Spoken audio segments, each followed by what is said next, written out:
मुस्तफ़ा करीम बैठे थे तो सैयदा आयशा सिद्दीक़ा रज़ी अल्लाह ताला ने अर्ज की, या रसूल अल्लाह सल्लल्लाहु अलैहि वसल्लम, वो देखें सैयदा फातिमा आ गई है, वो देखे बीबी साहबा बगैर बताए आ गई।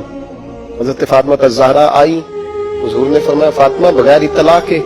हुजूर छोटा सा काम था, कैसे आई हो? तो बीबी साहबा ने ना, औरतों का पल्लू होता है ना चादर का, पल्लू खोला, एक रोटी बंधी हुई थी, खोल के पेश की। बेटे ये क्या है? अब्बा जी कई दिनों से घर में रोटी नहीं पकी थी, आज अली कुछ जौ लाए थे, पीसे हैं, चंद रोटियां बनी हैं।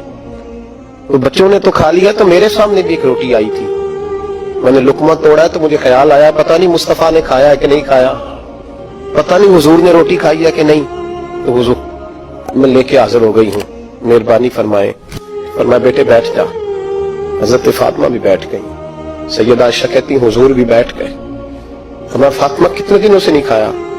अर्ज की हुजूर 3 दिन से। फरमाया बेटे मैंने 5 दिन से नहीं खाया, आ जा।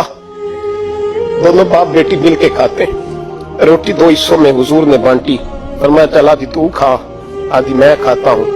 हजरत फातिमा ने लुकमा तोड़ के मुंह में रखा, रो पड़ी, हुजूर 5 दिन से नहीं खाई। और मैं बेटे चुप कर, हमारा दुनिया से क्या ताल्लुक, एक पोल रह गया है, बस अल्लाह फिर जन्नत की सारी नेमतें अता फरमाए।